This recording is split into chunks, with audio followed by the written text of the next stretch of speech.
नमस्कार दोस्तों, दीपक कुशवाहा आशु लिपिक चैनल पर आप सभी का स्वागत है। और अभी की इस वीडियो में बात करूंगा उत्तर प्रदेश लोक सेवा आयोग से आने वाली नई भर्ती अपर निजी सचिव के बारे में। तो वीडियो को पूरी जरूर देखिएगा।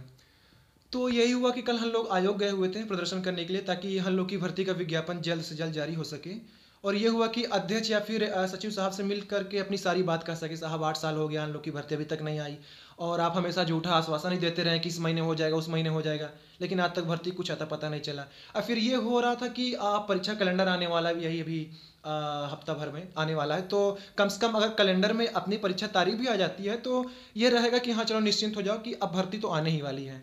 ठीक है, तो ये हुआ कि कल हम लोग जब वहाँ पहुँचे। अच्छा, एक बात और, आपसे मैं कितनी बार कहा, कहते कहते थक गया कि भैया ज़्यादा से ज़्यादा संख्या में आप लोग आयोग पहुँचिए, लेकिन पता नहीं क्या हो जाता है कि आप लोग टस से मस नहीं हो रहे हैं। मतलब पैर में मेहंदी लगा के बैठे, या फिर ऐसा कौन सी दिक्कत हो गई आप लोग नहीं आ पा रहे हैं, मुझे समझ नहीं आ रहा है।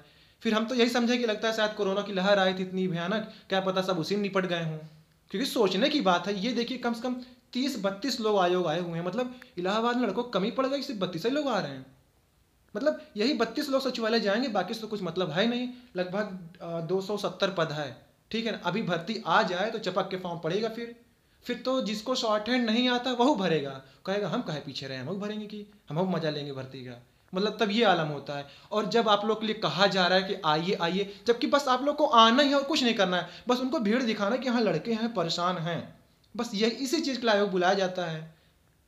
और तो आप लोग से किसी भी तरह का कुछ और कहा भी नहीं जाता कि नहीं भैया आओ पैसा लेके आओ, ये करो वो करो, कुछ नहीं कहा जाता। बस आयोग पर खड़ा होना है, बस इतनी चीज़ कही जा रही है, लेकिन वह नहीं कर पा रहे हैं आप लोग। बाकी भर्तियों के लिए देखिए, जैसे अधीनस्थ का ले लीजिए, अभी परसों नरसों देखिए वहाँ मतलब कि पूरी इमारत को घेर लिए थे लोग।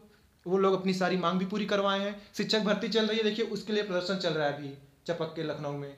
मतलब बाकी लोग अपनी अपनी भर्ती के लिए परेशान है, लेकिन शॉर्ट हैंड वालों को अगर कह दो कि भैया आयोग आना है तो ना ना ना, फिर ये चीज़ नहीं हो सकता। फिर और कुछ करा लो, लेकिन फिर आयोग आने को कह दो तो नहीं हो सकता उनसे। अब एक ही रास्ता है कि अब चले हम वही झाड़ फूक करें, वशीकरण वाला मंत्र अपनाएं कि हाँ हमारे मंत्र जो जहाँ कहीं भी वो सीधे सब आयोग पर टपके, फिर वहीं भड़ा भड़ गिरे कि हाँ आ गए सब। यही एक रास्ता है। तो मतलब दिल तोड़ दिया आप लोगों ने, समझ लीजिए इतना। अब एक नन्ही सी जान क्या क्या करे बताइए। जब तक आप लोग नहीं आएंगे तो कैसे किया जाएगा।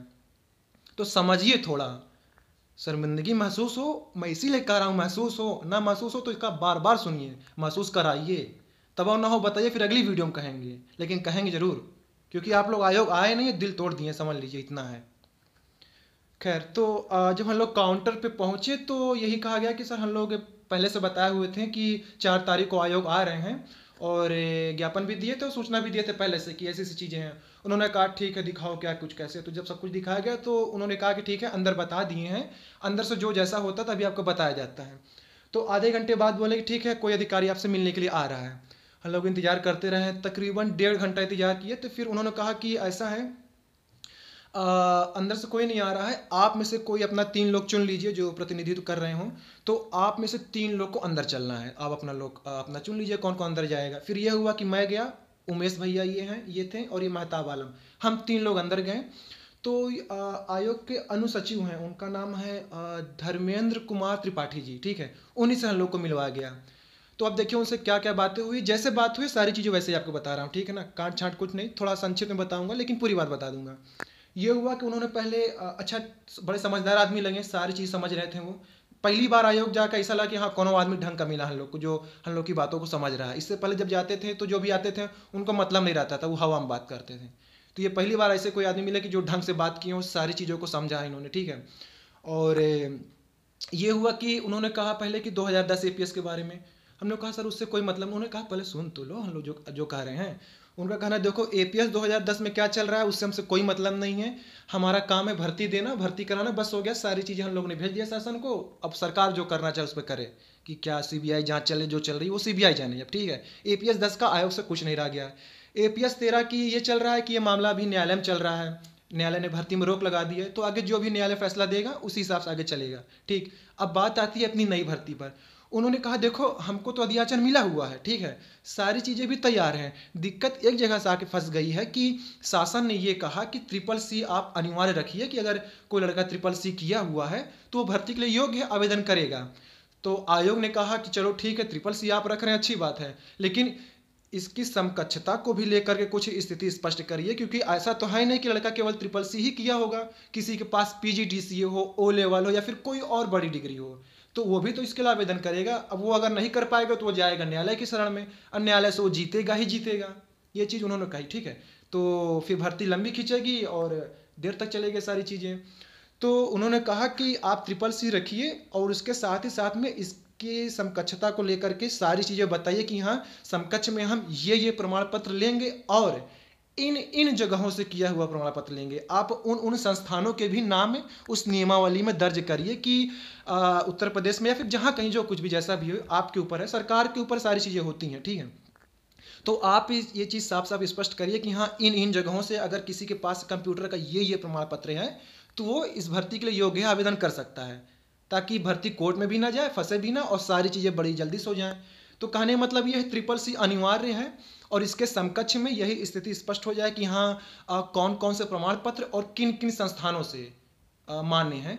तो फिर जब संशोधन हो जाएगा, फिर वो शासन जब आयोग को भेज देगा तो लगभग 5 से 10 दिनों में इन्होंने कहा कि हम भर्ती दे देंगे, ठीक है। और उन्होंने कहा कि देखो 2010 में भी यही हुआ था शायद, कुछ लोग का ट्रिपल सी का तामझाम था, क्योंकि आपको ही पता होगा कि 2010 वालों में कुछ लोगों के पास ट्रिपल सी नहीं था, वो बाहर कर दिए गए हैं, समकक्ष में कुछ लिए नहीं है, और बहुतों का समकक्ष में कुछ भी रहा हो उसको ले लिए हैं, फर्जी तरीके से रहा हो, क्या रहा हो। तो वही इन्होंने कहा कि फर्जी तरीके से भी ना हो, मान्यता प्राप्त संस्थान से हो, सारी चीज़ें सही हो, आपके पास अगर ट्रिपल सी के अलावा कोई कंप्यूटर का प्रमाण पत्र है तो आप इसके लिए आवेदन करें। तो यही सारी चीज़ें चल रही हैं, ठीक है। तो सचिव कार्मिक विभाग से तो फाइल भेज दी गई थी, पता करवाया था, ठीक। अब सचिवालय प्रशासन में जाकर के फाइल फंसी हुई, अब वहाँ से आयोग आना है। ये चीज़ मैं अपनी तरफ से बता रहा हूँ, ठीक। तो उन्होंने कहा कि बस यही हो जाए, जैसे वो भेज देते हैं सारी चीज़ तो हम विज्ञापन दे देंगे। फिर ये कहा कि सर क्या कैलेंडर आने वाला था, क्या उसमें इस भर्ती की परीक्षा तारीख रही। उन्होंने कहा देखो, कैलेंडर हम लोग संभावित रखते हैं, जरूरी नहीं है कि उस तारीख को परीक्षा हो ही जाए। और आप लोग की भर्ती इसलिए भी नहीं आ सकती क्योंकि देखिए, जब तक वहाँ से हमारे पास आ नहीं जाएगा आदेश कि हाँ अब आप भर्ती जारी करिए, नियमावली संशोधित हो चुकी है, जैसे वहाँ से आ जाएगा तो हम लोग कैलेंडर में भी दे देंगे, ठीक है। तो अभी फिलहाल उन्होंने कहा कि नहीं, अभी फिलहाल कैलेंडर में तो नहीं रहेगा, उन्होंने यही चीज़ कहा है। अगर हो जाए तो अलग बात है। उन्होंने कहा कि ठीक है, हम कल ही एक रिमाइंडर भिजवाते हैं शासन में कि लड़के लोग परेशान है बहुत, काफ़ी साल से ये चीज़ फंसा हुआ, तो आप इसको जल्दी कराइए। और लोगों की मतलब उम्र भी ख़त्म होती जा रही है, तो उम्र से अच्छा याद आया, उन्होंने ये कहा कि देखो 2016 में इनको अध्याचन मिला हुआ था, तो 2016 से लेकर के 2022 तक जिनकी भी आयु सीमा खत्म हो चुकी है, जो 40 पार हो चुके हैं, तो उनको एक बार छूट देने की मांग उठाएंगे ये अध्यक्ष जी के सामने। अब ये अध्यक्ष जी पर है कि वो क्या मतलब फैसला लेते हैं। फिर वो शासन को बताएं कि हाँ, 2016 में जब आपने अध्याचन भेजा था तो हम लोगों ने तब से भर्ती नहीं निकाले हैं, ठीक है ना। क्योंकि 2016 में अध्याचन आया था तो वही माना जाएगा कि उतनी समय आया हुआ था, अगर उतनी समय हमने विज्ञापन नहीं जारी किया है तो लड़कों को तो कोई गलती है नहीं। तो तब से लेकर के अब तक जो 40 पार हो चुके हैं उन सभी को आयु में छूट मिलनी चाहिए, ठीक है ना। इन्होंने वो अपनी तरफ से कहा कि हम अपनी तरफ से मांग उठाएंगे, जो कि जायज़ है, क्योंकि अगर आयु में छूट नहीं मिलेगी तो आप लोग फिर जाओगे न्यायालय की शरण में, फिर भर्ती फंसेगी और फैसला बेशक आप लोग के ही पक्ष में जाएगा, आप लोग ही जीतेंगे। लेकिन वही चीज़ अगर हम लोग पहले से लेकर के चलें ताकि आप लोग को भी दिक्कत ना हो और भर्ती ज़्यादा लंबी भी ना खींचे, जल्दी सारी चीज़ें हो जाए तो और अच्छी बात है। तो उन्होंने यही कहा है कि जैसे संशोधन हो जाएगा, विज्ञापन आ जाएगा, आप लोग को आयु में छूट देंगे, ये मांग करेंगे। बाकी सरकार पर है कि वो मानती है नहीं, वरना इनकी तरफ से तो मांग उठाई जाएगी। तो ये चीज़ें हो गई। और फिर उनसे यही कहा गया कि सर ठीक है, जो कुछ हो थोड़ा जल्दी कराए क्योंकि हम लोग परेशान हैं। तो सर क्या अगले महीने हम लोग फिर आए आपसे मिलने। उन्होंने कहा ठीक है, आप लोग आ सकते हैं। तो 15 फरवरी का समय लिया गया उनसे, कोई लिखित में नहीं, ऐसे ही। अब चलिए ठीक है, देखा जाएगा फिर। तो 15 फरवरी को फिर उनसे मिलना है एक बार और कि क्या सर मतलब इसमें क्या काम चल रहा है, क्या आगे कुछ हुआ कि नहीं। तो ये चीज़ हो गया। एक बेहद जरूरी बात, लोक सेवा आयोग से पीसीएस, समीक्षा अधिकारी, सहायक समीक्षा अधिकारी और फिर ये लेखपाल भर्ती और उत्तर प्रदेश पुलिस की तरफ से ही ये सिपाही भर्ती का विज्ञापन जारी होने वाला है। तो एक ही जगह पर इन सभी की बेहतरीन तैयारी के लिए आप लोग अनअकैडमी कोचिंग का सहारा जरूर लीजिए। आप लोग गूगल प्ले स्टोर से अनअकैडमी लर्नर ऐप इंस्टॉल कर लीजिए और इतनी समय ये आपको भारी छूट दे रहे हैं इन सभी कोर्स के लिए। लगभग अगर आप इंडिया 10 INDIA 10 बड़े बड़े अक्षरों में इस अगर कोड का इस्तेमाल करते हैं, यही आपके लिए कोड भी है, यही आपके लिए रेफरल कोड है, या इसे आप ही अपना ये सब्सक्रिप्शन कोड कह सकते हैं, ठीक है। तो अगर आप इंडिया 10 इस कोड का इस्तेमाल करते हैं तो आपको 22% की छूट मिलेगी। ऐसा अनअकैडमी पहली बार कर रहा है। तो आप चाहे लेखपाल भर्ती के लिए तैयारी करना चाह रहे हो तो अभी से करेंगे। अब ये नहीं कि जिस दिन विज्ञापन जारी होगा उसी दिन से। और फिर ये सिपाही भर्ती की भी तैयारी के लिए, और ये समीक्षा अधिकारी, सहायक समीक्षा अधिकारी और पीसीएस भर्ती और भी कई तरह की भर्तियां हैं, तो उन सभी की यहाँ तैयारी करवाई जा रही है।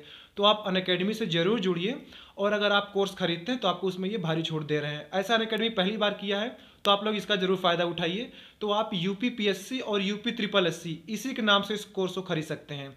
तो इसके दरमियान जितनी भी भर्तियां आया करेंगी या फिर इन सभी भर्तियों के लिए आपको अलग से कुछ नहीं करना पड़ेगा। एक ही पैक में सारी चीज़ें आप तैयारी करिए। लेखपाल की तैयारी करिए, लोक सेवा आयोग की भर्ती तैयारी करिए, सिपाही भर्ती तैयारी, जितनी भर्तियां और भी आती रहेंगी तो इसी में जुड़ती जाएंगी। तो आप इन सभी की तैयारी करते चलिएगा। तो इसके लिए आप लोग अनअकैडमी का जरूर सहारा लीजिए। और साथ ही साथ यहाँ आपको ये मुफ्त में पीडीएफ दे रहे हैं, मुफ्त में इनकी लाइव क्लास वगैरह भी चलती है, मुफ्त में आप मॉक टेस्ट भी दे सकते हैं। तो मुफ्त में भी आप इन्हें इनकी लाइव क्लास इनको परख सकते हैं कि क्या ही मतलब कैसे पढ़ा रहे हैं, कैसे मतलब इनका तरीका है बताने का। तो आप वहाँ से भी जाँच परख सकते हैं इनको। तो आप लोग अनअकैडमी का जरूर सहारा लें, वहाँ से जरूर कोचिंग करिए। तो ठीक है, आज की इस वीडियो में बस इतना ही था। पूरा वीडियो देखने के लिए धन्यवाद। जय बजरंगबली।